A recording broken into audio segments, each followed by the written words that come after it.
listeners, and welcome to Two Profs in a Pod. I'm Tanisha. I'm Beth. We are both professors and co-faculty developers at Glendale Community College, Arizona. And we really like talking about teaching, learning, and other stuff. Today we are going to talk about burnout, more specifically, faculty burnout. Why are we talking about this, Beth?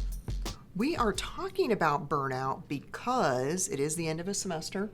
Yes. It's the end of an academic year, maybe even more importantly. And Tanisha and I have both experienced burnout. Yes. And we both ran across articles about burnout recently. Yes, several actually. Yeah. We came across several articles about burnout. And maybe it's just that time of the year. And a lot of people experiencing burnout, especially in higher education. It's the end of the academic year. But it's one of those things where burnout actually happens across several organizations. It's not just in education, but as educators ourselves, we know that this is high time for burnout. Okay, so what does the research say?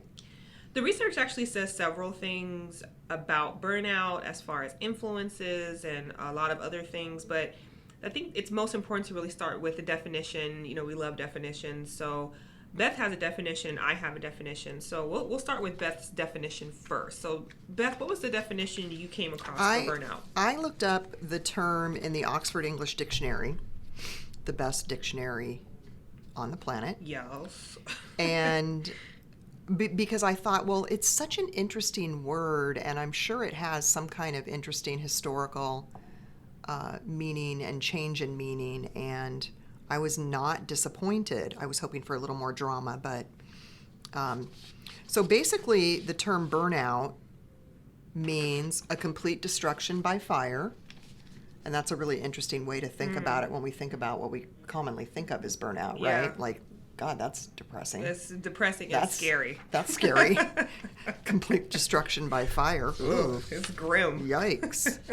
And then also the final consumption of fuel by a rocket. So a very science-y kind of mechanical definition. And then finally, physical or emotional exhaustion caused by stress at work, depression, or disillusionment. So historically, it had definitions that were all kind of engine or mechanical related until about the 1970s. And then in 1975, suddenly the term was used in relation to medical field burnout. So care workers, healthcare workers, use the term burnout to describe their feelings. And then kind of after that, other fields started using it as well. Which is really interesting. And the definition that I found actually came from this article called Exploring Burnout Among University Faculty, Incidents, Performance, and Demographic Issues by James R. Lakritz in the 2004 journal Teaching and Teacher Education.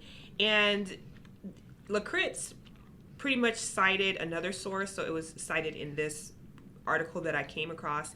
And it really does match partly the definition that Beth pointed out, minus the rocket. But it did mention exhaustion, like in Beth's description.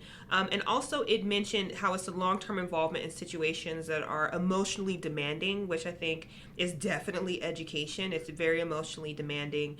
And it also further describes how it can create cynicism, dissatisfaction, and turnover, and how it happens across all organizations. And the article actually went even further to describe how it can actually cost the U.S. $200 billion in mediocre productivity and turnover. So it really has a significant impact all the way across the board.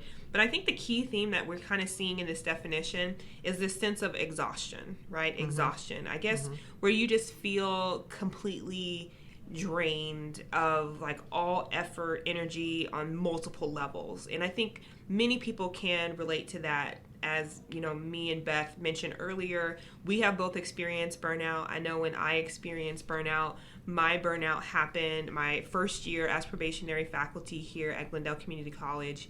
And it was one of those things where at the end of that semester, I was burnt out. Like I was pretty much done, and there were a lot of contributing factors to it. When I came on board, I was given a schedule by by the person who was in charge of our schedule. And I was pretty much taking the place of the person who was there, and that person taught like 7 classes, and it was fully back to back. And then at the time, I was also the director of the speech and debate team. So speech and debate is very time consuming. So on top of juggling the directorship, the 7 classes, and people, places, things, events, students, staff, I mean, across the board, when I hit my end of my first year, I was just completely spent. And how I knew I was completely spent, and I probably shouldn't laugh about it now, but back then I didn't really know what was going on. But I kid you not, at the end of my first year, all I could do was just sit on my couch and watch daytime TV. More specifically, I was watching a lot of Wendy Williams, and I was watching a lot of this daytime show called The Real. And I felt like that was all that I could do. There's nothing wrong with that. Zone out, and that's all I could just sit and watch TV. So that was my experience. You got to with do burnout. what you got to do. You got to do what you got to do, and eventually I pulled myself out of it, and I learned lessons from it as well. But that was really, I would say, my first time experiencing burnout, and it was my first year as probationary faculty here at GCC. So, okay. Are we at what do we say? Actually, before we hit what do we say, I think it would be important to hit up on actually influences of burnout. Okay. Because I think, for example, it would be helpful to know what influences burnout, because maybe these could be signs or flags or signals to anyone, because you might actually be on your way to burnout and you don't even know it. So some of the influences that were actually outlined by the article, which I actually, some of them I experienced myself. There were 6 that were cited from another source in this source. The first one was workload intensity, time demands, and complexity. 2, lack of control over establishing and following day-to-day priorities. 3, insufficient reward and the accompanying feelings of continually having to do more for less. The feeling of community in which relationships become impersonal and teamwork is undermined. That's number 4. Number 5, the absence of fairness in which trust, openness, and respect are not present. Number 6, Number 6, there we go. Got tongue-tied. Number 6, conflicting values in which choices that are made by management often conflict with their mission and core values, and we don't always practice what we preach. This sounds like a really toxic work environment. Yeah. All these characteristics. As you were reading them, I was thinking, oh, man, it would be horrible to work in a place like that. Yeah. And I think I might have worked in a place like that once. Yeah. And maybe you're out there listening and you're like, I have worked in a place like that, or I am working in a place like that. And it's really interesting because a lot of these are pretty negative, right? And some of them are actually kind of brought on by ourselves. Like number 1, workload intensity, time demands, and complexity. Sure. You know, we take on so many things. I know back in the day I was more of a yes person. I said yes to too many things. I had to learn how to say no. And the next thing you know, I'm like up to my head in stuff to do. So, and what's interesting, another thing that's interesting about this burnout is that the people who are most susceptible to burnout in higher education, from some of the literature that we've read, women, junior faculty / young / probationary faculty, and also non-tenure track faculty. So I found that information interesting as well. So now, what do we say? Yes, what do we say? What do you say, Beth? What I say, I really just have a tip. Do we want to go down to my tip, or? Yeah, let's go down to your tip. Okay, because I think it's a really, really important tip for many people that they need to know. Yeah. So this comes from many times experiencing burnout. I don't think I would really be able to go back and even add up how many times I experienced burnout, because I've been a person who tends to say yes quite often. And I started thinking about why I have said yes so often to things. And part of it is I don't want to miss any opportunities. Yes. And I feel like, especially in a new job like here, yes, that for the last 4 years, I have said yes to pretty much everything that comes my way. And I'm grateful for that because I've learned a lot and I've gotten to do some pretty cool things. But at the same time, saying no is really important to be able to avoid burnout. So I I mean, so my tip basically is practice saying no. My tip is not say no, but to practice it, which means it has to be repeated. Yes. Yes. And that might also be important for people who are not comfortable saying no. I know I used to be really uncomfortable saying no, and it really is a practice in learning how to say no as well. Like one time, one person said that, if you're not comfortable with saying no, maybe one thing you can say is, that is something that I'm unable to do right now, but let me know what I can do, right? Like, for example, I may not be able to take on this project, but one thing I can do is to get you connected with someone who could probably be able to put in more time than I can right now. Let me at least help you out there. So, and maybe even let me think about that. Yes. So that there's some time to work up the no. Yes, that's a good one too. Think about it. I love that. Or one. that sounds really interesting. Yes. Let me think about it. Yes. That's a great I'll go-to get back phrase. to you. Yeah. Let me marinate on that just a little bit, and then I'll get back to you. And it just kind of, I think, depends too on what we're each like, right? How soon we are to say yes to something. True. But it reminds me of the book whose title I'm not going to be able to remember right now. That's about cleaning and how to get rid of possessions. And the author's written 2 books now that are really popular, and I can't think of either of them, but I have read them. And she talks about holding an object in your hand, and if it doesn't give you pleasure, then you can give it away, right? That's how you test whether you should continue hoarding it or not. And so maybe when we get asked to do something, does it instantly give us pleasure? And does it seem like something that we'd really, really want to do? And then maybe we can give an immediate yes. I like that. That's good. Or not. I don't know. Yeah. Something to marinate on. Yes. All right. What do you say? I say I have my tips, and this is just based off of my experience. Something that helps me with burnout. Just say no. Beth hit on that. One thing that kind of helps me with burnout is preparation. Like, I find that if I prep myself, hopefully I won't slip into procrastination, which I feel like for me leads into burnout. So I recommend prep and how, for example, some of us already know, right, we should do our prep before we come back to campus, lesson plan, syllabus, etc. Another tip I have is treat yourself well. And I got treat yourself from this show called Parks and Rec. But I do believe in treating yourself very well. So you want to make sure you maintain your physical, mental, and spiritual health. You really have to maintain the ship if you want to keep it afloat in the water so that you can reach your destination. It's very important, right? I like that. Because, when we come back over the summer, we're back in our ships and we're just sailing along, and there's a few stormy waters. And our destination eventually is the end of the academic year. That's 9 months of work. So we really have to make sure we maintain our ship. Number 3, the question I have is, do you have a decompression destination? And I'll explain what that means. Sometimes when I'm feeling overwhelmed, I have found the importance of having go-to places to decompress. So whether that's maybe, for some people, it might be going to the student union, going for a walk, sitting on the lawn. When I've worked for other organizations, like, for example, one of my decompression destinations was going to Costco, sitting in the food court, and having a slice of pizza. Another decompression. Ooh, yes. like Treat that yourself one. to some food if you need to decompress. That's a great way to fight burnout in moderation. And then there is also another decompression destination for me is actually Castles and Coasters. A lot of people don't know this.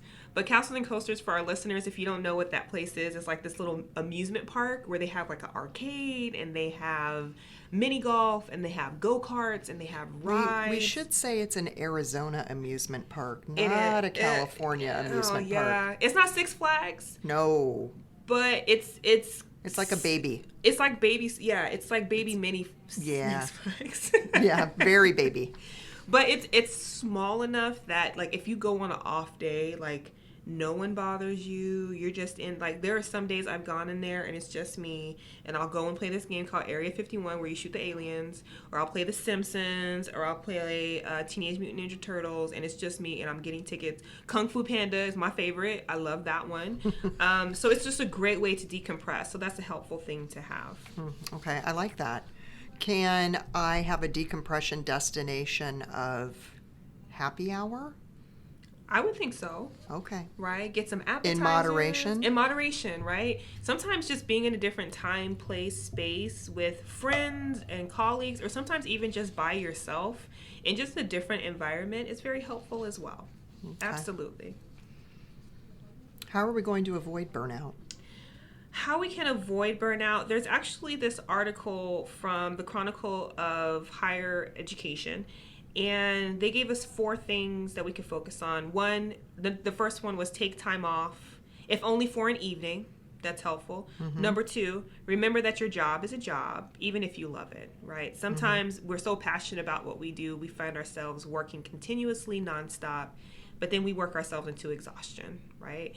Number 3, find ways to say no. We said that one. And number 4, choose sleep over extra class prep time, which I thought was really good, because some of us, we do lose sleep to try to prep, to be ready. But hopefully, if you did your prep like way ahead of time, kind of like what I mentioned earlier before, and you kind of are maybe ahead of the game, hopefully that will help you to get more sleep at night. I like that you and I read the same research for this podcast, just kind of coincidentally. Yes. And so the article that you talked about, 4 Ideas for Avoiding Faculty, the writer of that got a little bit of pushback, got a little bit of criticism from people saying, look, it's the faculty who are burning out, and all you've done is to give us a list of things that faculty can do. What about what the college can do? What about what can the institution do? Because it's not just us.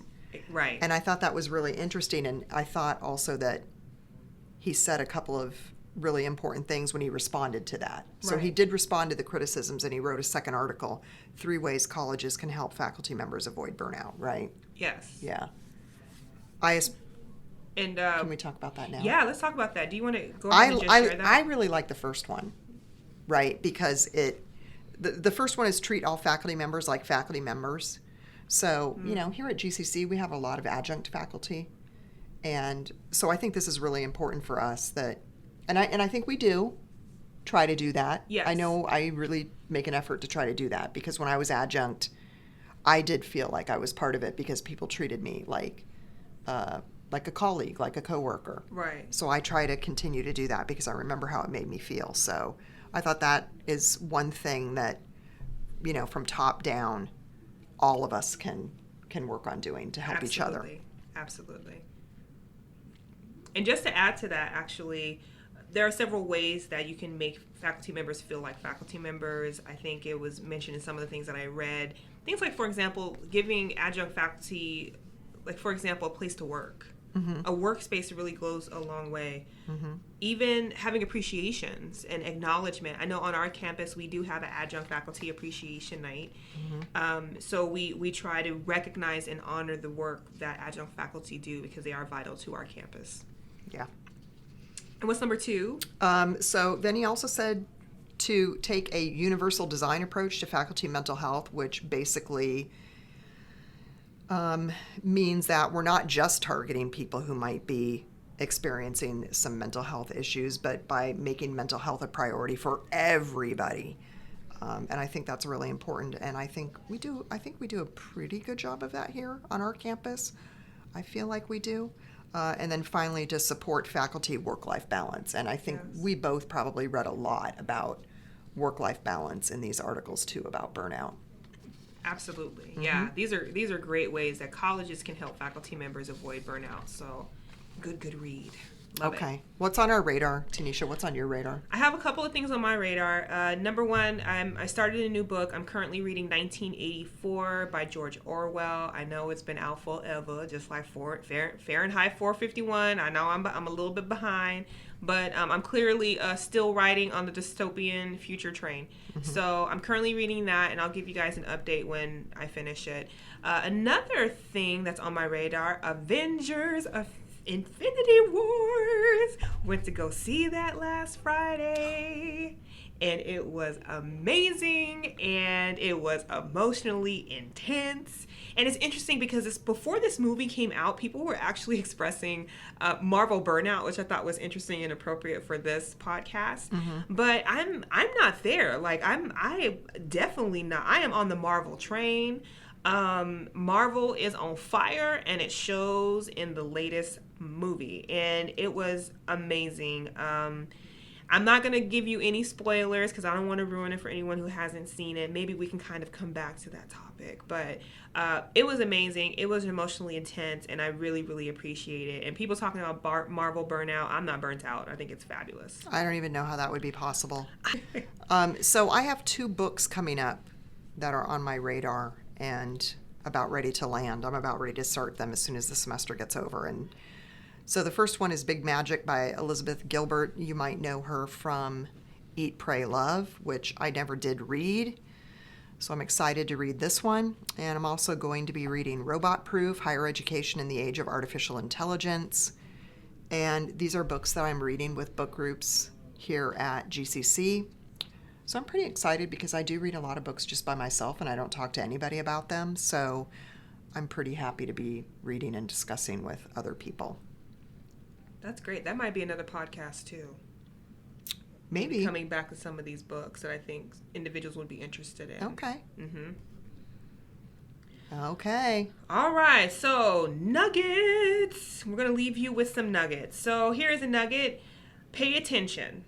Okay. Pay attention is the nugget. Listen to your overall physical, mental, and spiritual state, and consider if you are burned out or on your way to burnout. Seek help from colleagues, friends, or even professional help if you feel like it's needed. It's a great nugget. Yes, so that you don't end up on the couch watching The Real and Wendy Williams, like me. Don't judge yourself too harshly.